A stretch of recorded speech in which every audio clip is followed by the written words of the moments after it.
എല്ലാ പ്രിയപ്പെട്ട കൂട്ടുകാർക്കും ഓൾ PS എക്സാം ടിപ്സിലേക്ക് സ്വാഗതം ചെയ്യുകയാണ്. കേരള PS നടത്തുന്ന LDC പരീക്ഷയ്ക്കായിട്ട് റിവിഷൻ സീരീസിൽ നമ്മൾ പ്രീവിയസ് ക്വസ്റ്റ്യൻസും അതുമായി ബന്ധപ്പെട്ട് പരീക്ഷകളിൽ ചോദിക്കുന്ന പ്രധാനപ്പെട്ട കാര്യങ്ങളുമാണ് നമ്മൾ ചർച്ച ചെയ്യുന്നത്. സമുദ്രനിരപ്പിൽ നിന്ന് ഏകദേശം 75 മീറ്ററിൽ കൂടുതൽ ഉയരമുള്ള കേരളത്തിന്റെ ഭൂപ്രദേശം ഏത് എന്നതാണ് നമ്മുടെ ചോദ്യം. ഇടനാട്, മലനാട്, തീരപ്രദേശം, സമതലം എന്നതാണ് നമ്മുടെ ഓപ്ഷനായിട്ട് തന്നത്. ഇതിന്റെ ഉത്തരം അറിയുന്നവരുണ്ടാകാം, അറിയാത്തവരുണ്ടാകാം. എന്തായാലും നമ്മൾ ഇതിന്റെ SCRT ടെക്സ്റ്റ് ബുക്ക് ബേസ് ചെയ്തിട്ടുള്ള ഒരു ചാപ്റ്റർ ഉണ്ട്. കേരള PSC ഈ പുതിയ സിലബസ് വന്നതിന് ശേഷം ഈ ഒരു മേഖലയിൽ നിന്ന്, ഈ ഒരു ചാപ്റ്ററിൽ നിന്ന് എത്രത്തോളം ചോദ്യങ്ങൾ ചോദിച്ചിട്ടുണ്ടെന്ന് നമുക്ക് പറയാൻ പറ്റില്ല. കാരണം എപ്പോഴും റിപ്പീറ്റ് ആയിട്ട് ചോദിച്ചുകൊണ്ടിരിക്കുന്ന ഒരു മേഖലയാണ് കേരള ജോഗ്രഫിയുമായി ബന്ധപ്പെട്ട് നമ്മളിവിടെ പരിചയപ്പെട്ട ഈ ഒരു ചോദ്യം. അപ്പോൾ ഇതിന്റെ ഉത്തരം നമുക്ക് ഈ ക്ലാസ്സിന്റെ അവസാനം പരിചയപ്പെടാം. അതിനു മുമ്പായിട്ട് നമുക്ക് ഈ ഒരു ചാപ്റ്ററിലേക്ക് വരാം. അപ്പോൾ ആ ചാപ്റ്ററൊക്കെ പഠിച്ച ശേഷം വീണ്ടും ഈ ചോദ്യത്തിലേക്ക് വരുമ്പോൾ അറിയാത്തവർക്കും അതിന്റെ ഉത്തരം കിട്ടുമ്പോൾ ഒരു സന്തോഷത്തോടു കൂടി നമുക്ക് ഈ ക്ലാസ് അവസാനിപ്പിക്കാനും പറ്റും. അപ്പോൾ നമ്മൾ ഈ ഒരു ചോദ്യവുമായി ബന്ധപ്പെടുത്തിയിട്ടുള്ള SCRT ചാപ്റ്ററിലേക്ക് വരികയാണ്. കേരളക്കരയിൽ എന്ന് പറയുന്ന ഒരു ചാപ്റ്ററാണ് നമ്മളിവിടെ പഠിക്കാൻ പോകുന്നത്. വളരെ സിമ്പിൾ ആയിട്ടുള്ള ഒരു അധ്യായമാണ്. ഈ ഒരു ക്ലാസ് നല്ല രീതിയിൽ ഒന്ന് ശ്രദ്ധിച്ചിരുന്നാൽ നിങ്ങൾക്ക് ഈ ഒരു മാർക്ക് ഉറപ്പിക്കാൻ പറ്റും. ഈ ഒരു ക്ലാസ് കണ്ടു കഴിയുമ്പോൾ തന്നെ നിങ്ങൾക്ക് അത് മനസ്സിലുണ്ടായിരിക്കും. അപ്പോൾ നമ്മളിവിടെ ചർച്ച ചെയ്യാൻ പോകുന്ന കേരളക്കരയിൽ എന്ന് പറയുന്ന ഈ ഒരു അധ്യായത്തിലേക്ക് വരുമ്പോൾ നമ്മുടെ സ്വന്തം ശ്രീ SK പൊറ്റക്കാട് കേരളത്തെക്കുറിച്ച് വർണ്ണിച്ചിരിക്കുന്ന ഒരു വർണ്ണനയിൽ നിന്നാണ് ഈ ഒരു ചാപ്റ്റർ ആരംഭിക്കുന്നത്. അതായത് കൊച്ചു കൂട്ടുകാർക്ക് കേരളത്തെ കുറിച്ചിട്ടുള്ള ഒരു ധാരണ ഉണ്ടാക്കി കൊടുക്കുകയാണ് ഇദ്ദേഹത്തിന്റെ ഈ വരികളിലൂടെ. കേരളമേ നിന്റെ ഓമനപ്പേർ കേൾക്കെ കോൾമയിർ കൊള്ളുന്നെന്നുള്ളമെന്നും നീരാളിപ്പച്ച വിരിച്ച വയലുകൾ നീളെ കിടക്കുമുൾ നാടുകളും വായിളം പുല്ലണി കുന്നിൽ പുറങ്ങളും നേരറ്റ നീരലർ പൊയ്കകളും പൂത്തിരി കത്തിച്ച പാതിരാവും പിന്നെ പൂത്തിരുവാതിര പൂനിലാവും. ഇത് ആരുടെ വരികളാണെന്നൊക്കെ വേണമെങ്കിൽ അതിലെ ഏതെങ്കിലും ആദ്യത്തെ 2-3 വരികളൊക്കെ എടുത്തുകൊണ്ട് ഇത് ആരുടെ വരികളാണെന്നൊക്കെ വേണമെങ്കിൽ വരാൻ പോകുന്ന പരീക്ഷയിൽ പ്രതീക്ഷിക്കാം നമുക്ക്. എന്തായാലും ഈ പറയുന്ന വരികളൊന്ന് ഓർത്തിരിക്കുക. SK പൊറ്റക്കാടുമായി ബന്ധപ്പെട്ടതാണ്. കേരളമേ നിന്റെ ഓമനപ്പേർ കേൾക്കെ കോൾമയിർ കൊള്ളുന്നെന്നുള്ളമെന്നും നീരാളിപ്പച്ച വിരിച്ച വയലുകൾ നീളെ കിടക്കുമുൾ നാടുകളും എന്ന് തുടങ്ങുന്ന വരികൾ SK പൊറ്റക്കാടുമായിട്ട് ബന്ധപ്പെട്ടതാണ്. ഈ ഒരു ചാപ്റ്ററിനുള്ളിലേക്ക് പ്രവേശിക്കുകയാണ്. ഇന്ത്യയുടെ തെക്കേ അറ്റത്തായിട്ട് കിഴക്ക് പശ്ചിമഘട്ടത്തിനും പടിഞ്ഞാറ് അറബിക്കടലിനും ഇടയിൽ സ്ഥിതി ചെയ്യുന്ന ഭൂപ്രദേശമാണ് നമ്മുടെ കേരളം. ഇത് അറിയാത്തവരായിട്ട് ആരും തന്നെ ഉണ്ടാവില്ല. നമ്മുടെ ഇന്ത്യയുടെ തെക്ക് ഭാഗത്തായിട്ട്, ഇപ്പൊ നമ്മുടെ ഇന്ത്യയുടെ ഭൂപടം എടുക്കുകയാണെങ്കിൽ നമ്മുടെ ഇന്ത്യയുടെ ഈ ഒരു തെക്ക് ഭാഗത്തായിട്ട് ദാ ഇവിടെയാണ് നമ്മുടെ കേരളം സ്ഥിതി ചെയ്യുന്നതെന്ന് ഈ ക്ലാസ് കാണുന്ന എല്ലാവർക്കും അറിയാം. രണ്ടാമത്തെ പോയിന്റ് എന്താണ്? ഇതിന്റെ കിഴക്ക് ഭാഗത്ത് ഈ ഒരു ഭാഗത്തായിട്ടാണ് ഏത് സ്ഥിതി ചെയ്യുന്നത്? നമ്മുടെ പശ്ചിമഘട്ടം സ്ഥിതി ചെയ്യുന്നതെന്നും ഇതാ ഈ ഒരു പടിഞ്ഞാറ് ഭാഗത്തായിട്ടാണ് നമ്മുടെ അറബിക്കടൽ സ്ഥിതി ചെയ്യുന്നതെന്നും ഇന്ത്യയുടെ മേപ്പ് കണ്ട എല്ലാവർക്കും അറിയാം. ഇനി അറിയില്ലെങ്കിൽ ഒന്ന് പഠിച്ചു വെച്ചേക്കുക. ഇന്ത്യയുടെ തെക്കേ അറ്റത്താണ് നമ്മുടെ സ്വന്തം കേരളം സ്ഥിതി ചെയ്യുന്നത്. നമ്മുടെ സ്വന്തം കേരളത്തിന്റെ പടിഞ്ഞാറ് ഭാഗത്തായിട്ടുള്ള അതിർത്തി ഏതെന്ന് ചോദിച്ചാൽ അത് പശ്ചിമഘട്ടമാണെന്നും അതേ സമയത്ത് നമ്മുടെ കേരളത്തിന്റെ കിഴക്ക് ഭാഗത്തുള്ള അതിർത്തി ഏതെന്ന് ചോദിച്ചാൽ അത് അറബിക്കടലാണെന്നും ഞാൻ പറഞ്ഞു പോയിട്ടുണ്ടെങ്കിൽ അത് കേട്ട് വിശ്വസിച്ചിട്ടുണ്ടോ? ഇങ്ങനെയായിരിക്കും സ്റ്റേറ്റ്മെന്റ് തരിക. ഇപ്പൊ ഞാൻ പറഞ്ഞ എന്താണ്? നമ്മുടെ കേരളത്തിന്റെ പടിഞ്ഞാറ് ഭാഗത്ത് പശ്ചിമഘട്ടം അല്ലെ, പറയുമ്പോ ഒരു രസം. പടിഞ്ഞാറ് പശ്ചിമഘട്ടം പപ്പ ഒറ്റയടിക്ക് വായിക്കുമ്പോൾ ചിലപ്പം ശരിയാന്ന് വിചാരിക്കും പരീക്ഷ എഴുതുന്ന സമയത്ത്. പക്ഷെ നിങ്ങൾ ശ്രദ്ധിക്കണം കേട്ടോ, അറിയുന്ന ഒരു കാര്യം ഒരിക്കലും തെറ്റിക്കാൻ പാടില്ല. നമ്മുടെ കേരളത്തിന്റെ നിങ്ങൾ നോക്കുക, നമ്മുടെ കേരളത്തിന്റെ ദാ ഈ ഒരു ഭാഗമല്ലേ കിഴക്ക്. നമ്മളിപ്പോ പറയുകയാണെങ്കിൽ ഇത് കിഴക്ക്, ഇത് വെസ്റ്റ്, അതായത് പടിഞ്ഞാറ്. അങ്ങനെയാണെങ്കിൽ കിഴക്കിനെ തന്നെ നമ്മൾ പൂർവം എന്നും പറയും. അങ്ങനെയാണെങ്കിൽ ദാ ഈ കിഴക്ക് ഭാഗത്താണ് എന്ത് വരുന്നത്? പശ്ചിമഘട്ടം വരുന്നത്. അങ്ങനെയാണെങ്കിൽ ഈ പറഞ്ഞിരിക്കുന്ന പടിഞ്ഞാറ് ഭാഗത്താണ് എന്ത് വരുന്നത്? നമ്മുടെ അറബിക്കടൽ വരുന്നത്. അപ്പൊ പശ്ചിമഘട്ടം, പടിഞ്ഞാറ് അങ്ങനെ വേണമെങ്കിൽ ഓർത്തു വെച്ചാൽ അത് തെറ്റി പഠിക്കരുത്. പെട്ടെന്ന് ആ സ്റ്റേറ്റ്മെന്റ് വായിക്കുമ്പോൾ ഞാൻ നേരത്തെ പറഞ്ഞ പോലെ നിങ്ങൾ ചിലപ്പോൾ പെട്ടെന്ന് ശരിയാന്നൊക്കെ മനസ്സിൽ ചിന്തിച്ചു വെച്ചിട്ടുണ്ടാവും ചിലരെങ്കിലും. പക്ഷെ നമ്മൾ ഒരിക്കലും അറിയുന്ന കാര്യം എന്ത് ചെയ്യാൻ പാടില്ല? തെറ്റിക്കാൻ പാടില്ല. അപ്പൊ കൃത്യമായിട്ട് നമ്മളിവിടെ ഒന്നാമത്തെ സ്റ്റേറ്റ്മെന്റ് വായിച്ചു കഴിഞ്ഞു. ഇന്ത്യയുടെ തെക്കേ അറ്റത്തായിട്ട് കിഴക്ക് പശ്ചിമഘട്ടത്തിനും പടിഞ്ഞാറ് അറബിക്കടലിനും ഇടയിൽ സ്ഥിതി ചെയ്യുന്ന ഭൂപ്രദേശമാണ് കേരള സംസ്ഥാനം എന്ന കാര്യം ഓർത്തിരിക്കുക. ഇനി നമ്മുടെ വളരെ ഇമ്പോർട്ടന്റ് ആയിട്ടുള്ള ഭാഗത്തേക്ക് വരികയാണ്. ഭൂപ്രകൃതി, കേരളത്തിന്റെ ഭൂപ്രകൃതി. പടിഞ്ഞാറ് അറബിക്കടലിനോട് ചേർന്ന് മണൽ നിറഞ്ഞ പ്രദേശങ്ങളിൽ തുടങ്ങി കുന്നുകളും താഴ്വരകളും കടന്ന് കിഴക്കൻ അതിർത്തിയിൽ എത്തുമ്പോഴേക്കും കുതിച്ച് പാഞ്ഞൊഴുകുന്ന കാട്ടാറുകളും ഉയരം കൂടിയ കൊടിമുടികളും ഉൾക്കൊള്ളുന്ന വൈവിധ്യമാർന്ന ഭൂപ്രകൃതിയാണ് നമ്മുടെ കൊച്ചു കേരളത്തിനുള്ളത്. ഒരു ചെറിയ പാരഗ്രാഫിനുള്ളിൽ കേരളം എന്ന് പറയുന്ന നമ്മുടെ ഈ കൊച്ചു സംസ്ഥാനത്തിന്റെ ഭൂപ്രകൃതി വളരെ നല്ല മനോഹരമായിട്ട് നമ്മളെ മുന്നിലേക്ക് വിശദീകരിച്ചു തന്നു അല്ലെ. നമ്മുടെ പടിഞ്ഞാറ് അറബിക്കടലിനോട് ചേർന്ന ആ ഒരു തീരപ്രദേശം, നമ്മുടെ മണൽ നിറഞ്ഞ പ്രദേശം, അവിടെ നിന്ന് തുടങ്ങി കുന്നുകളും താഴ്വരകളും കടന്ന് കിഴക്കൻ അതിർത്തിയിൽ നമ്മുടെ ആ പശ്ചിമഘട്ട ഭാഗം എത്തുമ്പോൾ കുതിച്ചു പാഞ്ഞൊഴുകുന്ന കാട്ടാറും ഉയരം കൂടിയ കൊടുമുടികളും ഉൾപ്പെടുന്ന വൈവിധ്യമാർന്ന ഭൂപ്രകൃതിയാണ് നമ്മുടെ കൊച്ചു കേരളത്തിനുള്ളത്. ഇനി എന്താണ് ഈ ഒരു ചാപ്റ്ററിൽ പറയുന്നത് നമുക്കൊന്ന് പരിശോധിക്കാം. സമുദ്രനിരപ്പിൽ നിന്നുള്ള ഉയരത്തിന്റെ അടിസ്ഥാനത്തിൽ ഏറ്റവും ഇമ്പോർട്ടന്റ് ആയിട്ട് പഠിച്ചു വെച്ചോ, വളരെ സിമ്പിൾ ആയിട്ട് നമുക്ക് പഠിച്ചു വെക്കാം, ഒരിക്കലും മറക്കാത്ത രീതിയിൽ പഠിച്ചു വെക്കാം. ഇത് പഠിച്ചു വെച്ചാൽ പരീക്ഷയ്ക്ക് നിർബന്ധമായിട്ട് റിപ്പീറ്റ് ആയിട്ട് ചോദിക്കുന്ന ഒരു മേഖലയാണ്. ആ ഒരു മാർക്ക് സിമ്പിൾ ആയിട്ട് നിങ്ങൾക്ക് കിട്ടും. സമുദ്രനിരപ്പിൽ നിന്നുള്ള ഉയരത്തിന്റെ അടിസ്ഥാനത്തിൽ, എന്തിന്റെ അടിസ്ഥാനത്തിൽ? ഉയരത്തിന്റെ അടിസ്ഥാനത്തിൽ. എവിടെ നിന്ന്? സമുദ്രനിരപ്പിൽ നിന്നുള്ള ഉയരത്തിന്റെ അടിസ്ഥാനത്തിൽ കേരളത്തിന്റെ ഭൂപ്രകൃതി എത്രയായിട്ട് തരംതിരിക്കുന്നു? 3 ആയിട്ട് തരംതിരിക്കുന്നു.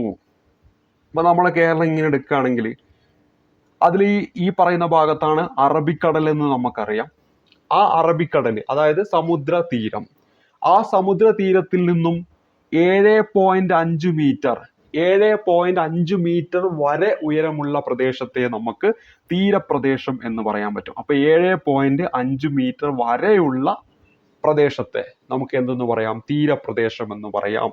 7.5 മീറ്റർ മുതൽ 75 മീറ്റർ വരെ ഉയരമുള്ള പ്രദേശത്തെ നമുക്ക് എന്തെന്ന് പറയാൻ പറ്റും? നമുക്ക് ഇടനാട് എന്ന് പറയാൻ പറ്റും. അപ്പൊ 75 മീറ്റർ വരെ ഉള്ളതിനെ ഇടനാട് എന്ന് പറയാൻ പറ്റും. 75 മീറ്ററിൽ കൂടുതൽ ഉയരമുള്ള പ്രദേശത്തെ നമുക്ക് എന്തെന്ന് പറയാം? മലനാട് എന്ന് പറയാൻ പറ്റും. അപ്പൊ തീരപ്രദേശം, പിന്നെ ഇടനാട്, പിന്നെ മലനാട്. അതിൽ തീരപ്രദേശത്ത് നിന്നും 7.5 മീറ്റർ വരെ ഉയരമുള്ള പ്രദേശത്തെ നമുക്ക് എന്തെന്ന് പറയാം? ഈ പറയുന്ന തീരപ്രദേശം എന്ന് നമുക്ക് പറയാം. സമുദ്രനിരപ്പിൽ നിന്നും 7.5 മീറ്റർ ഉയരമുള്ള പ്രദേശത്തെ, അതുവരെയുള്ള പ്രദേശത്തെ നമുക്ക് തീരപ്രദേശം എന്ന് പറയാം. സമുദ്രനിരപ്പിൽ നിന്നും 7.5 മീറ്റർ മുതൽ 75, അപ്പോൾ ഓർത്തിരിക്കാൻ സിമ്പിൾ, 7.5 ആ പോയിന്റ് കളയാ 75 മീറ്റർ, അതിനെ നമുക്ക് ഇടനാട്, രണ്ടിന്റെ ഇടയിലായിട്ട് ഇടനാട്. ഇനി 75 മീറ്ററിൽ കൂടുതൽ ഉയരമുള്ള പ്രദേശമാണെങ്കിൽ അതിനെ നമുക്ക് മലനാട് എന്ന് പറയാൻ പറ്റും. ഇനി ഇവിടെ പറയാൻ നോക്കുക, സമുദ്രനിരപ്പിൽ നിന്ന് ഏകദേശം 75 മീറ്ററിൽ കൂടുതൽ ഉയരമുള്ള പ്രദേശമാണ് മലനാട്. ഉയരം കൂടിയ കുന്നുകളും മലകളും ഒക്കെയുള്ള ഈ ഭൂപ്രകൃതി വിഭാഗത്തിൽ നിന്നാണ് നമ്മുടെ നദികളെല്ലാം ഉത്ഭവിക്കുന്നത്. ഈ ഭൂപ്രകൃതി വിഭാഗത്തിന്റെ ഭൂരിഭാഗവും എന്താണ്? വനങ്ങളാണെന്ന കാര്യം ഓർക്കുക. അപ്പൊ ഇവിടെ മലനാടുമായി ബന്ധപ്പെട്ട് കുറച്ച് കാര്യങ്ങൾ, 75 മീറ്ററിൽ കൂടുതലുള്ളതാണ് എന്തെന്ന് പറയുന്നത് മലനാട് എന്ന് പറയുന്നത്. ഉയരം കൂടിയ കുന്നുകളും മലകളും ഒക്കെ ഈ ഭൂപ്രകൃതി വിഭാഗത്തിൽ നിന്നാണ് എന്ന കാര്യം ഓർത്തിരിക്കുക. നമ്മുടെ ഈ പറയുന്ന ആനമുടിയും അതൊക്കെ ഉൾപ്പെടുന്നത് ഇതിലാണ്. അപ്പൊ ഇവിടെ എന്താണ് നമ്മൾ പരിചയപ്പെട്ടത്? ഉയരം കൂടിയ കുന്നുകളും മലകളും ഒക്കെയുള്ള ഈ ഭൂപ്രകൃതി വിഭാഗത്തിൽ നിന്നാണ് നമ്മുടെ നദികൾ, ഈ പെരിയാറും ഭാരതപ്പുഴ തുടങ്ങിയ നദികളെല്ലാം ഉത്ഭവിക്കുന്നത് എന്ന കാര്യം ഓർത്തിരിക്കുക. ഈ ഭൂപ്രകൃതി വിഭാഗത്തിന്റെ ഭൂരിഭാഗവും എന്താണോ? വനങ്ങളാണ് എന്ന കാര്യം കൂടി ഓർത്തിരിക്കുക. ഇനി സഖ്യന്റെ മടിയിൽ തെക്ക് തമിഴ്നാട് മുതൽ, ഓർത്തിരിക്കുക, തെക്ക് തമിഴ്നാട് മുതൽ വടക്ക് ഗുജറാത്ത് വരെ വ്യാപിച്ചു കിടക്കുന്ന പശ്ചിമഘട്ട മലനിരകളുടെ ഭാഗമാണ് കേരളത്തിന്റെ മലനാട് പ്രദേശം. അപ്പൊ കേരളത്തിന്റെ മലനാട് പ്രദേശം പശ്ചിമഘട്ട മലനിരകളുടെ ഭാഗമാണ്. ഈ പശ്ചിമഘട്ടം എന്ന് പറഞ്ഞാൽ അങ്ങ് ഗുജറാത്ത് മുതൽ ഇങ്ങ് തെക്ക് തമിഴ്നാട് വരെയാണ് വ്യാപിച്ചു കിടക്കുന്നതെന്ന് നമുക്കറിയാം. കടുവ, പുലി, വരയാട്, സിംഹവാലൻ, കുരങ്ങ് എന്നിവയും രാജവെമ്പാല ഉൾപ്പെടെ പലതരം പാമ്പുകൾ, നിരവധി ഇനം പക്ഷികൾ, ചിത്രശലഭങ്ങൾ തുടങ്ങിയ അപൂർവമായ ജീവികളും ഈ പറയുന്ന പശ്ചിമഘട്ടത്തിലുണ്ടെന്ന കാര്യം ഒന്ന് ഓർക്കാം. അപ്പൊ ഈ പശ്ചിമഘട്ടത്തിന്റെ ഭാഗമാണ് നമ്മുടെ മലനാട് എന്ന് പറയുന്നത്. സമുദ്രനിരപ്പിൽ നിന്നും 75 മീറ്ററിൽ കൂടുതൽ ഉയരമുള്ള പ്രദേശമാണ് നമ്മുടെ മലനാട് എന്ന് പറയുന്നത്. ഭൂരിഭാഗം പ്രദേശങ്ങളും വനങ്ങളാണെന്ന് നമുക്കറിയാം. അതേപോലെ തന്നെ നമ്മുടെ കേരളത്തിലെ നദികളിൽ ഭൂരിഭാഗവും ഉത്ഭവിക്കുന്നത് ഈ പറയുന്ന മലനാട്ടിൽ നിന്നാണെന്നും നമ്മൾ പഠിച്ചു കഴിഞ്ഞു. ഇനി ഇവിടെ പറയുന്ന മറ്റൊന്നാണ് ഈട്ടി, അകില്, ചന്ദനം, രക്തചന്ദനം തുടങ്ങിയ മരങ്ങളും പലതരം ഓർക്കിഡുകളും നിറഞ്ഞതാണ് നമ്മുടെ പശ്ചിമഘട്ട മേഖല. ഈ പ്രദേശത്തിന് സഖ്യപർവ്വത നിര എന്നും പേരുണ്ട്. അപ്പൊ നമ്മുടെ കേരളത്തിൽ ഈ പശ്ചിമഘട്ട മേഖല അറിയപ്പെടുന്നത് സഖ്യപർവ്വത നിര എന്ന പേരിലാണ്. അപ്പൊ കേരളത്തിൽ പശ്ചിമഘട്ടം ഏത് പേരിൽ? സഖ്യപർവ്വതം എന്ന പേരിലാണ് അറിയപ്പെടുന്നത് എന്ന കാര്യം കൂടി ഓർത്തിരിക്കണം. ഇനി അടുത്തായിട്ട് ഇവിടെ പറയുന്നത് നിശബ്ദതയുടെ താഴ്വരയിൽ എന്നൊരു പാരഗ്രാഫ് കൊടുത്തിരിക്കുന്നു. പാലക്കാട് ജില്ലയിലെ മണർകാട് താലൂക്കിൽ ഉൾപ്പെടുന്ന പശ്ചിമഘട്ട വനപ്രദേശമാണ് സൈലന്റ് വാലി. അപ്പൊ സൈലന്റ് വാലി എവിടെ? പാലക്കാട് ജില്ലയിൽ അവിടെ മണർകാട് താലൂക്കിലാണ്. ചീവീടുകൾ അപൂർവമായതുകൊണ്ടാണ് ഈ പ്രദേശത്തിന് സൈലന്റ് വാലി അല്ലെങ്കിൽ നിശബ്ദ താഴ്വര എന്ന പേര് വരാൻ കാരണം. അപ്പൊ ഇവിടെ ചീവീടുകൾ എന്താണ് ഇവിടെ കുറവാണ്, അതുകൊണ്ടാണ് ഈ ഒരു പ്രദേശത്തെ എന്തെന്ന് പറയുന്നത് സൈലന്റ് വാലി എന്ന് പറയുന്നത്. വംശനാശ ഭീഷണി നേരിടുന്ന സിംഹവാലൻ കുരങ്ങൾ ഉൾപ്പെടെ നിരവധി സസ്യജാലങ്ങളുടെ ആവാസ കേന്ദ്രം കൂടിയാണ് ഈ വനപ്രദേശം എന്ന കാര്യം കൂടി ഓർക്കുക. അപ്പൊ സിംഹവാലൻ കുരങ്ങുമായി ബന്ധപ്പെട്ട അല്ലെങ്കിൽ അതിന് പ്രസിദ്ധമായിട്ടുള്ള ഒരു പ്രദേശമാണ് സൈലന്റ് വാലി. ഇനി നമ്മൾ അടുത്ത പരിചയപ്പെടുന്ന ഇടനാടിനെ കുറിച്ചാണ്. ഇടനാട് നമ്മൾ ഓൾറെഡി പറഞ്ഞു കഴിഞ്ഞു. സമുദ്രനിരപ്പിൽ നിന്നും 7.5 മീറ്റർ മുതൽ 75 മീറ്റർ വരെ. പ്രത്യേകം ശ്രദ്ധിക്കുക, മീറ്റർ ആണ്, കിലോമീറ്റർ അല്ല. ചിലപ്പോൾ ഓപ്ഷനിൽ അങ്ങനെയൊക്കെ കൊടുക്കും. നമ്മൾ പോയിട്ട് ഓപ്ഷനെ അങ്ങനെ കൊടുത്തുകൊണ്ട് നമ്മൾ പോയിട്ട് അത് പോയിട്ട് കറുപ്പിക്കാനൊക്കെ സാധ്യതയുണ്ട്. പ്രത്യേകം ശ്രദ്ധിക്കണം. ഇടനാട് എന്ന് പറയുന്നത് 7.5 മീറ്റർ മുതൽ 75 മീറ്റർ വരെയാണെന്ന കാര്യം ഓർത്തിരിക്കുക. ഒന്നാമത്തെ പോയിന്റ് ആയിട്ട് കൊടുത്തിരിക്കുന്നത്. അപ്പോൾ സമുദ്രനിരപ്പിൽ നിന്നും 7.5 മീറ്റർ മുതൽ 75 മീറ്റർ വരെ ഉയരമുള്ള ഭൂപ്രദേശങ്ങൾ ഉൾപ്പെടുന്നതാണ് ഇടനാട്. ചെറിയ കുന്നുകളും താഴ്വരകളും നദീതടങ്ങളും എല്ലാം ചേർന്നതാണ് ഇടനാട്. ചെറിയ കുന്നുകൾ, താഴ്വര, നദീതടങ്ങൾ ഇതെല്ലാം കൂടി ചേരുന്നതാണ് ഈ പറയുന്ന ഇടനാട് എന്ന് പറയുന്നത്. ഇനി അടുത്ത മൂന്നാമത്തെ തരംതിരിവായ തീരപ്രദേശത്തേക്ക് വരികയാണ്. തീരപ്രദേശം എന്ന് പറയുമ്പോൾ സമുദ്രനിരപ്പിൽ നിന്നും 7.5 മീറ്റർ വരെ ഉയരമുള്ള ഭൂഭാഗമാണ് തീരപ്രദേശം. പൊതുവെ മണൽ നിറഞ്ഞ ഭൂപ്രദേശമാണ്. ഇതെല്ലാം നമുക്കറിയാം. അപ്പൊ ആ ഉയരമാണ് പ്രധാനമായിട്ടും ഇവിടെ നമുക്ക് അറിഞ്ഞിരിക്കേണ്ടത്. 7.5 മീറ്റർ വരെ ഉയരമുള്ള പ്രദേശം, അതായത് നമ്മുടെ ഈ സമുദ്രനിരപ്പിൽ നിന്നും 7.5 മീറ്റർ വരെ, അതാണ് തീരപ്രദേശം. 7.5 മുതൽ 75 മീറ്റർ വരെ ഉള്ളത് ഏതാന്ന് വെച്ചാൽ ഇടനാട്. 75 മീറ്ററിൽ കൂടുതൽ ഏതാന്ന് വെച്ചാൽ അത് നമ്മുടെ മലനാട്. ഇനി നമ്മൾ അടുത്തിവിടെ പറയുന്നത് എന്താണ്? കാലാവസ്ഥയെ കുറിച്ചാണ്. അപ്പൊ കേരളത്തിന്റെ കാലാവസ്ഥയെ കുറിച്ചാണ് ഇനി നമ്മൾ ചർച്ച ചെയ്യാൻ പോകുന്നത്. അതിലൊന്ന്, മിതമായ കാലാവസ്ഥയാണ് കേരളത്തിൽ നിലനിൽക്കുന്നത്. അതികഠിനമായ ചൂടോ തണുപ്പോ കേരളത്തിൽ അനുഭവപ്പെടാതിരിക്കാൻ പ്രധാന കാരണം കടലിന്റെ സാമീപ്യമാണെന്ന കാര്യം ഓർത്തിരിക്കുക. ഇതൊക്കെ വേണമെങ്കിൽ ഒരു സ്റ്റേറ്റ്മെന്റ് ആയിട്ടൊക്കെ വേണമെങ്കിൽ ചോദിക്കാം. ഇനി തെക്കു പടിഞ്ഞാറൻ മൺസൂൺ കാലത്ത് കേരളത്തിൽ ഏറ്റവും കൂടുതൽ മഴ ലഭിക്കുന്നു. വളരെ ഇമ്പോർട്ടന്റ് ആയിട്ടുള്ള ഒരു പോയിന്റ് ആണ്.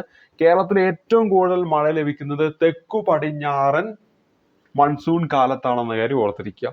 തെക്കു പടിഞ്ഞാറൻ മൺസൂൺ കാലത്ത് അപ്പോഴാണ് കേരളത്തിൽ ഏറ്റവും കൂടുതൽ മഴ ലഭിക്കുന്നത്. ജൂൺ മാസത്തിൽ തുടങ്ങുന്ന ഈ മഴക്കാലം ഇടവപ്പാതി കാലവർഷം എന്നിങ്ങനെ അറിയപ്പെടുന്നു. അപ്പൊ തെക്കു പടിഞ്ഞാറൻ മൺസൂൺ കാലത്തെയാണ് ഇടവപ്പാതി, അതേപോലെ തന്നെ കാലവർഷം എന്നൊക്കെ പറയുന്നത്. ജൂൺ മാസത്തിൽ ഇത് ആരംഭിക്കും. അപ്പൊ ഇപ്പോ സ്കൂളൊക്കെ തുറക്കാൻ പോകുമ്പോൾ ഈ ഒരു ഇത് ആരംഭിക്കുകയാണ്. ഈ പറയുന്ന കാലവർഷം നമ്മൾ പത്രങ്ങളിലൊക്കെ കണ്ടിട്ടുണ്ട് അല്ലെ, 2-3 ദിവസം കൊണ്ട് കാലവർഷം ആരംഭിക്കും എന്നൊക്കെ പറഞ്ഞ് എപ്പോഴും വാർത്തകൾ വരാറുണ്ട്. അപ്പൊ ഇവിടെ തെക്കു പടിഞ്ഞാറൻ മൺസൂണിനെയാണ് എന്തെന്ന് പറയുന്നത്? കാലവർഷം അല്ലെങ്കിൽ ഇടവപ്പാതി എന്ന് പറയുന്നത്. ജൂൺ മാസത്തിൽ തുടങ്ങുന്നു എന്ന കാര്യം ഓർത്തിരിക്കുക. ഇനി വടക്കു കിഴക്കൻ മൺസൂൺ മഴക്കാലം തുലാവർഷം എന്ന് അറിയപ്പെടുന്നു. അപ്പൊ തെക്കു പടിഞ്ഞാറൻ മൺസൂൺ അതിനെയാണ് നമ്മൾ കാലവർഷം അല്ലെങ്കിൽ ഇടവപ്പാതി എന്ന് പറയുന്നത്. ഇനി വടക്ക് പടിഞ്ഞാറൻ മൺസൂൺ കാലത്തെയാണ് തുലാവർഷം എന്ന് പറയുന്നത്. അപ്പൊ ഇവിടെ നമ്മൾ തെക്ക് പടിഞ്ഞാറ് അല്ലെ, ഇത് പടിഞ്ഞാറ്, ഇത് തെക്ക്. അപ്പൊ തെക്ക് പടിഞ്ഞാറ് അതിനെയാണ് നമ്മൾ എന്തെന്ന് പറയുന്നത്? കാലവർഷം അല്ലെങ്കിൽ ഇടവപ്പാതി എന്ന് പറയുന്നത്. അതേ സമയത്ത് വടക്ക് കിഴക്ക് അപ്പൊ ഇതിനെയാണ് നമ്മൾ തുലാവർഷം എന്ന് പറയുന്നത്. അപ്പൊ നമുക്ക് വേണമെങ്കിൽ ഈ ഒരു രീതിയിൽ ഓർത്ത് വെച്ചാൽ മതി. ഇതല്ലേ വടക്ക് കിഴക്ക് എന്ന് പറയുന്നത്. അപ്പൊ നമ്മൾ എന്തെങ്കിലും ഒരു സാധനം തൂക്കുകയാണെങ്കിൽ ഈ ഒരു ഭാഗത്തല്ലേ നമ്മൾ തൂക്കുക. അപ്പൊ ഒരു കൊലയൊക്കെ കെട്ടി തൂക്കാന്ന് വെച്ചാൽ നിങ്ങൾ സ്വയം ഒന്ന് ചിന്തിച്ചാൽ മതി, മോൾ ഭാഗത്തല്ല കെട്ടി തൂക്കുക. അപ്പൊ അത് വടക്ക്. അപ്പൊ വടക്ക് കിഴക്ക്, തൂക്കുക, തുലാവർഷം. എങ്ങാനും മറന്നു പോയിട്ടുണ്ടെങ്കിൽ അങ്ങനെ ഓർത്ത് വെച്ചാൽ മതി. അപ്പൊ ആദ്യം ജൂൺ മാസത്തിൽ വരുന്ന ഏതാണ്? നമ്മുടെ തെക്കു പടിഞ്ഞാറൻ മൺസൂൺ ആണ്. അതിനെ നമ്മൾ ഇടവപ്പാതി എന്നും അതേപോലെ തന്നെ കാലവർഷം എന്നും വിളിക്കുന്നുണ്ട്.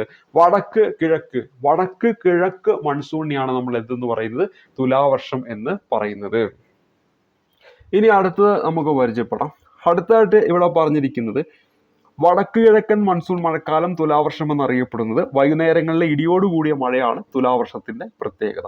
ഇനി നമ്മുടെ കേരളത്തിന്റെ ഭൂപ്രകൃതിയിൽ നദികൾ എന്ന് പറയുന്ന ഭാഗത്തേക്ക് വരികയാണ്.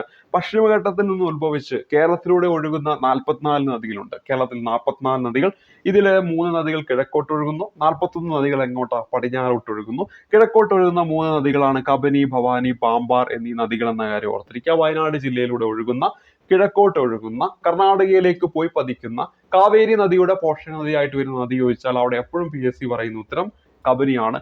ഈ പറയുന്ന കബനിയും ഭവാനിയും പാമ്പാറും എല്ലാം എന്താണ്? കാവേരി നദിയുടെ പോഷക നദിയാണെന്ന കാര്യം പ്രത്യേകം ഒന്ന് നോട്ട് ചെയ്യണം.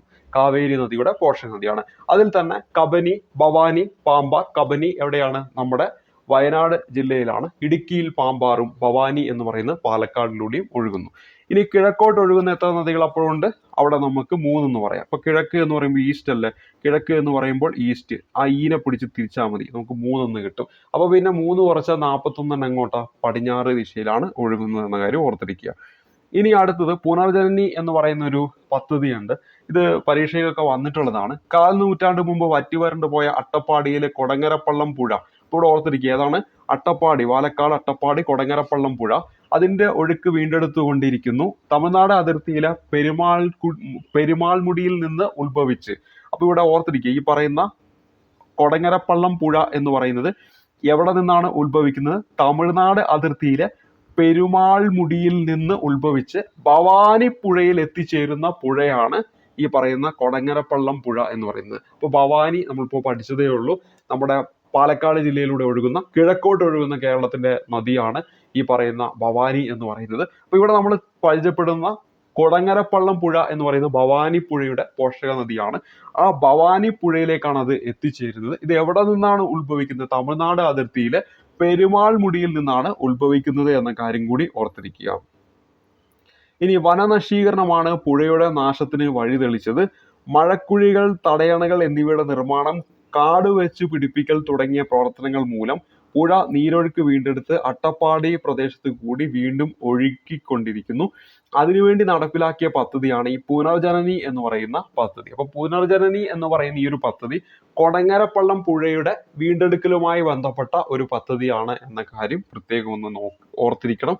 പെരുമാൾമുടിയിൽ നിന്നാണ് ഇത് ഉത്ഭവിക്കുന്നത്, ഭവാനിയിൽ എത്തിച്ചേരുന്നു. ഈ കാര്യങ്ങളൊന്ന് ഓർക്കുക. ഇനി കേരളത്തിലെ കായലുകളുമായി ബന്ധപ്പെട്ട് ഈ ഒരു ചാപ്റ്ററിൽ കുറച്ച് കാര്യങ്ങൾ പറയുന്നു. കടലിനോട് ചേർന്ന് കാണപ്പെടുന്ന വലിയ ജലാശയങ്ങളെ നമ്മൾ എന്തെന്ന് പറയുന്നു? കായലുകൾ എന്ന് പറയുന്നു. കടലിനോട് ചേർന്ന് കാണപ്പെടുന്ന വലിയ ജലാശയങ്ങളെ നമ്മുടെ കായലുകൾ എന്നാണ് അറിയപ്പെടുന്നത്. ആലപ്പുഴ, കോട്ടയം, എറണാകുളം ജില്ലകളിൽ വ്യാപിച്ചു കിടക്കുന്ന വേമ്പനാട് കായൽ കേരളത്തിലെ ഏറ്റവും വലിയ കായലാണെന്ന കാര്യം ഓർത്തിരിക്കുക. മത്സ്യബന്ധനം, കക്കവാരൽ, കയർ വ്യവസായം, വിനോദസഞ്ചാരം എന്നിവയ്ക്ക് വേണ്ടി കായലുകൾ പ്രയോജനപ്പെടുത്തുന്നു എന്ന കാര്യം ഓർത്തിരിക്കുക. ഇനി തടാകങ്ങൾ എന്ന് പറയുമ്പോൾ കരയാൽ ചുറ്റപ്പെട്ട വലിയ ജലാശയങ്ങളാണ് തടാകങ്ങൾ എന്ന് പറയുന്നത്. അപ്പൊ ഇത് രണ്ടും തമ്മിലുള്ള വ്യത്യാസം മനസ്സിലാക്കണം. കടലിനോട് ചേർന്ന് കാണപ്പെടുന്ന വലിയ ജലാശയങ്ങളാണ് കായലുകൾ എന്ന് പറയുന്നത്. ഇപ്പൊ വേമ്പനാട് കായലാണ് നമ്മൾ എടുക്കുകയാണെങ്കിൽ അത് എന്താണ്? കടലുമായിട്ട് ബന്ധപ്പെടുന്നുണ്ട്. ഈ എറണാകുളം ആ ഒരു ഭാഗത്തേക്കൊക്കെ എത്തുമ്പോൾ നമുക്ക് മനസ്സിലാക്കാൻ പറ്റും. അതേ സമയത്ത് ഈ ശാസ്താംകോട്ട തടാകം എന്ന് പറയുമ്പോൾ അതെന്താണ്? കരയാൽ ചുറ്റപ്പെട്ടിരിക്കുകയാണ്. അപ്പൊ കരയാൽ ചുറ്റപ്പെട്ട വലിയ ജലാശയങ്ങളാണ് എന്തെന്ന് പറയുന്നത്? ഈ പറയുന്ന തടാകങ്ങൾ എന്ന് പറയുന്നത്. കൊല്ലം ജില്ലയിലെ ശാസ്താംകോട്ട തടാകമാണ് സംസ്ഥാനത്തെ ഏറ്റവും വലിയ ശുദ്ധജല തടാകം എന്ന കാര്യം ഓർത്തിരിക്കുക. തീരപ്രദേശങ്ങളിൽ തെങ്ങ്, നെല്ല് തുടങ്ങിയ വിളകളാണ് മുഖ്യമായും കൃഷി ചെയ്യുന്നത്. അപ്പോൾ തീരപ്രദേശത്തെ മുഖ്യ വിളകൾ എന്ന് പറയുന്നത് നെല്ലും അതുപോലെ തന്നെ തെങ്ങുമാണ്. ഇവിടുത്തെ കായലുകൾ മത്സ്യകൃഷിക്ക് വ്യാപകമായിട്ട് ഉപയോഗപ്പെടുത്തുന്നു. എന്നാൽ ഇടനാട്ടിൽ എത്തുമ്പോഴേക്കും വൈവിധ്യമാർന്ന വിളകൾ കൃഷി ചെയ്യുന്നതായി കാണാം. നെല്ല്, തെങ്ങ്, വാഴ, ചേന, ചേമ്പ് എന്നിവ കൂടാതെ കമുങ്ങ്, അതുപോലെ തന്നെ റബ്ബർ, മരച്ചീനി, കാപ്പി, കുരുമുളക് തുടങ്ങിയവ വിളകൾ എവിടെ കൃഷി ചെയ്യുന്നുണ്ട്? ഇടനാട്ടിൽ കൃഷി ചെയ്യുന്നുണ്ടെന്ന കാര്യം ഓർത്തിരിക്കുക. മലനാട്ടിൽ പൊതുവെ അനുഭവപ്പെടുന്ന തണുപ്പുള്ള കാലാവസ്ഥ തേയില, ഏലം, കുരുമുളക് എന്നീ വിളകൾക്ക് ഏറെ അനുയോജ്യമാണ്. അപ്പൊ തേയില, ഏലം, കുരുമുളക് ഇതൊക്കെ മലനാടുമായി ബന്ധപ്പെട്ടിരിക്കുന്നു.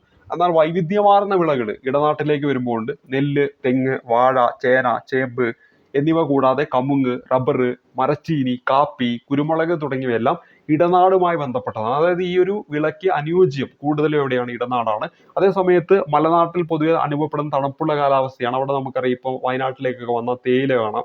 നമ്മൾ ഈ പറയുന്ന ഇടുക്കി പോലുള്ള പ്രദേശത്ത് പോയാലും തേയില കാണാം, ഏലം കാണാം, കുരുമുളക് എന്നീ വിളകളൊക്കെ എവിടെയാണുള്ളത്? ഈ പറയുന്ന മലനാട്ടിലാണെന്ന കാര്യം ഓർത്തിരിക്കുക. ഇനി ഗതാഗതത്തിലേക്ക് വരുമ്പോൾ കേരളത്തിൽ ഓരോ ഭൂപ്രകൃതി വിഭാഗത്തിനും അനുയോജ്യമായ ഗതാഗത മാർഗങ്ങളാണ് രൂപപ്പെട്ടിട്ടുള്ളത്. കായലുകൾ, തടാകങ്ങൾ, നദീമുഖങ്ങൾ എന്നിവ നിറഞ്ഞ തീരപ്രദേശത്ത് ജലഗതാഗത മാർഗത്തിന് ഏറെ പ്രാധാന്യമുണ്ട്. തിരുവനന്തപുരം മുതൽ ഹോസ്ദുർഗ് വരെ നീളുന്ന ജലപാത നമുക്കുണ്ടെന്നാണ് പറയുന്നത്. മത്സ്യബന്ധനം, ഗതാഗതം, രാജ്യരക്ഷ തുടങ്ങിയവയ്ക്ക് പ്രയോജനപ്പെടുന്ന തുറമുഖങ്ങളും വികസിച്ചിട്ടുണ്ട്. കായലുകൾക്ക് പുറമെ പാലങ്ങൾ വന്നതോടെ തീരപ്രദേശത്ത് കൂടി റെയിൽപാതകളും ദേശീയപാതകളും കേരളത്തിലുണ്ടായി. ഇടനാട്ടിലും മലനാട്ടിലും റോഡ് ഗതാഗതമാണ് കൂടുതലുള്ളത്. അപ്പോൾ ഇവിടെ ഓർക്കുക, ഇടനാട്ടിലും മലനാട്ടിലും എന്താണ്, റോഡ് ഗതാഗതമാണ് കൂടുതലുള്ളത്. ആ ഒരു പരീക്ഷാ ഹാളിൽ ഇങ്ങനെ ഒരു സ്റ്റേറ്റ്മെന്റ് വന്നാൽ ചിലപ്പോൾ നമുക്കൊരു കൺഫ്യൂഷൻ വരും. എന്നാൽ ഓർത്തിരിക്കുക, ഇടനാട്ടിലും മലനാട്ടിലും റോഡ് ഗതാഗതമാണ് കൂടുതലുള്ളത്. പശ്ചിമഘട്ടത്തിലെ ചുരങ്ങൾ വഴി തമിഴ്നാട്ടിലേക്കും കർണാടകയിലേക്കും ഈ പാതകൾ നീളുന്നു. തിരുവനന്തപുരം, കൊച്ചി, കോഴിക്കോട് എന്നീ അന്താരാഷ്ട്ര വിമാനത്താവളങ്ങളിൽ നിന്നും ഇന്ത്യയുടെ വിവിധ ഭാഗങ്ങളിലേക്കും നിരവധി വിദേശ രാജ്യങ്ങളിലേക്കും എന്താണ് വിമാന സർവീസുകളൊക്കെ ഉണ്ട് എന്നാണ് ഇവിടെ പറയുന്നത്. ഇന്ത്യയുടെ തെക്കുഭാഗത്ത് അറബിക്കടലിന്റെ തീരത്ത് സ്ഥിതി ചെയ്യുന്ന സംസ്ഥാനമാണ് കേരളം. മലനാട്, ഇടനാട്, തീരപ്രദേശം എന്നിങ്ങനെ വ്യത്യസ്തമായ ഭൂപ്രകൃതിയാണ് കേരളത്തിലുള്ളത്. കേരളത്തിൽ ഇടവിട്ട് അനുഭവപ്പെടുന്ന മഴക്കാലവും വേനൽക്കാലവും വ്യത്യസ്ത കാർഷിക വിളകൾക്ക് അനുകൂല സാഹചര്യം ഒരുക്കുന്നു. അതിൽ ഏറ്റവും കൂടുതൽ മഴ ലഭിക്കുന്നത് നമ്മുടെ തെക്കു പടിഞ്ഞാറൻ ആ ഒരു മൺസൂൺ കാലത്താണെന്ന കാര്യം ഓർക്കുക. അതിന് ഇടവപ്പാതി എന്നും കാലവർഷം എന്നും വിളിക്കുന്നു എന്ന കാര്യം ഓർത്തിരിക്കുക. അതേസമയത്ത് വടക്ക് കിഴക്കാണെങ്കിലോ അതിനാണ് തുലാവർഷം എന്ന് പറയുന്ന കാര്യം ഓർത്തിരിക്കുക. ഇനി കൃഷിയിൽ അധിഷ്ഠിതമായ ഒരു സംസ്കാരമാണ് കേരളത്തിലുള്ളത്. ഇതൊക്കെ നമുക്ക് അറിയാവുന്ന പോയിന്റുകളാണ്. ഇനി നമ്മുടെ ആ ഒരു ചോദ്യത്തിലേക്ക് വരാം. നമ്മുടെ ആ ഒരു ചോദ്യം എന്താണ്? സമുദ്രനിരപ്പിൽ നിന്ന് ഏകദേശം 75 മീറ്ററിൽ കൂടുതൽ ഉയരമുള്ള കേരളത്തിന്റെ ഭൂപ്രദേശം ഏതാണ്? ഇവിടെ ഈ ഒരു ചാപ്റ്ററിൽ നിന്ന് എത്രയോ തവണ ചോദിച്ചുകൊണ്ടിരിക്കുന്ന ആ ഒരു മേഖലയിൽ നിന്ന് തന്നെയാണ്. അത് നമ്മുടെ മലനാടാണെന്ന് ഈ ക്ലാസ് കാണുന്നവർക്കറിയാം. എങ്കിലും കൂട്ടിച്ചേർക്കുക. 7.5 മീറ്റർ വരെയാണെങ്കിൽ അത് തീരപ്രദേശം, 7.5നും 75 മീറ്ററിനും ഇടയിലാണെങ്കിൽ ഇടനാട്, ഇനി അതിൽ കൂടുതലാണെങ്കിൽ അവിടെ ഏതാണ്? മലനാട്. പ്രത്യേകം ശ്രദ്ധിക്കുക, മീറ്ററിലാണ് പറയുന്നത്, കിലോമീറ്റർ അല്ല എന്ന കാര്യം പ്രത്യേകം ഒന്ന് നോട്ട് ചെയ്ത് വെച്ചേക്കുക. ഇത്രയും കാര്യങ്ങളാണ് നമ്മളിവിടെ പരിചയപ്പെടുത്തുന്നത്. പരീക്ഷയ്ക്ക് ചിലപ്പോൾ ഇങ്ങനെ ചോദിക്കാം, കേരളത്തിന്റെ ഭൂപ്രകൃതിയെ 3ആയിട്ടാണ് തരംതിരിക്കുന്നത്, അല്ലെങ്കിൽ കേരളത്തിന്റെ ഭൂപ്രകൃതിയിൽ പെടാത്തത് ഏത് എന്ന് ചോദിക്കാം. അപ്പോൾ കേരളത്തിന്റെ ഭൂപ്രകൃതിയെ തരംതിരിക്കുന്നത് ഇടനാട്, മലനാട്, തീരപ്രദേശം എന്നാണ്. അടുത്തൊരു ഓപ്ഷനിൽ ചിലപ്പോൾ എന്തും തരാം, മരുഭൂമി എന്നും തരാം. അപ്പൊ അങ്ങനെ ചോദ്യം വന്നിട്ടുണ്ട്. അപ്പോൾ അവിടെ പെടാത്തത് ഏതാണ്? മരുഭൂമിയാണ്. അപ്പൊ കേരളത്തിന്റെ ഭൂപ്രകൃതിയെ ഉയരത്തിന്റെ അടിസ്ഥാനത്തിൽ 3ആയി തിരിച്ചിരിക്കുന്നു: ഇടനാട്, മലനാട്, തീരപ്രദേശം എന്ന് വീണ്ടും ഓർമ്മിപ്പിച്ചുകൊണ്ട് ഈ ക്ലാസ് അവസാനിക്കും. അപ്പൊ ഇവിടെ നമ്മളിവിടെ പരിചയപ്പെടുത്തിയ ഈ ഒരു നോട്ട് നിങ്ങൾക്ക് വേണമെങ്കിൽ നമ്മുടെ ടെലഗ്രാം ചാനലിൽ വന്നാൽ മതി. അവിടെ ഇത് അപ്ലോഡ് ചെയ്തിട്ടുണ്ടായിരിക്കും. അപ്പോൾ ആ നോട്ട് നിങ്ങൾക്ക് ഡൗൺലോഡ് ചെയ്ത് ഒരു റിവിഷൻ എന്ന രീതിയിൽ പിന്നീട് എപ്പോഴെങ്കിലൊക്കെ വായിക്കാൻ തോന്നുകയാണെങ്കിൽ നിങ്ങൾക്ക് വായിക്കാവുന്നതാണ്. നിർബന്ധമായി വായിച്ചിരിക്കണം പരീക്ഷയ്ക്ക് പോകും മുമ്പും. കാരണം എന്താണെന്ന് വെച്ചാൽ ഇതിൽ നിന്ന് ചോദ്യം വരും. പ്രത്യേകിച്ചും നമ്മൾ ഈ പറയുന്ന ചോദ്യവുമായി ബന്ധപ്പെടുത്തിയിട്ടുള്ള ചോദ്യങ്ങൾ വരും.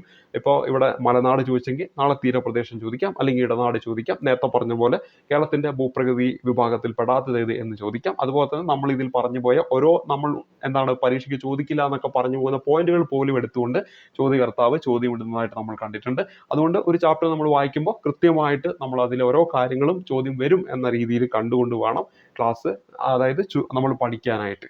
അപ്പോൾ എന്തായാലും ഇന്നത്തെ ഈ ക്ലാസ്സിൽ എന്തെങ്കിലുമൊക്കെ പുതിയ പോയിന്റ് നിങ്ങൾക്ക് ലഭിച്ചിട്ടുണ്ടാകുമെന്ന് വിചാരിക്കുന്നു. അപ്പോൾ നല്ല രീതിയിൽ പഠിക്കുന്ന നിങ്ങളുടെ മുന്നിലേക്ക് മറ്റൊരു ക്ലാസ്സും ഇവിടെ സമർപ്പിച്ചിരിക്കുന്നു. അപ്പോൾ ഈ ക്ലാസ്സിൽ നിന്ന് നിങ്ങളുടെ ഈ പഠനത്തിൽ എന്തെങ്കിലുമൊക്കെ ആഡ് ചെയ്യാനായിട്ട് കിട്ടിയിട്ടുണ്ടാകുമെന്ന് വിചാരിച്ചുകൊണ്ട് ഈ ക്ലാസ് ഇവിടെ വെച്ച് അവസാനിക്കുന്നു. അപ്പോൾ ഇതിന്റെ നോട്ട് നിങ്ങൾക്ക് വേണമെങ്കിൽ ടെലഗ്രാം ചാനലിൽ വന്നാൽ മതി. അവിടെ നിന്ന് സൗജന്യമായിട്ട് ഡൗൺലോഡ് ചെയ്യാവുന്നതാണ്. അപ്പോൾ അടുത്തൊരു ക്ലാസ് കാണുമ്പോഴേക്കും നന്ദി, നമസ്കാരം.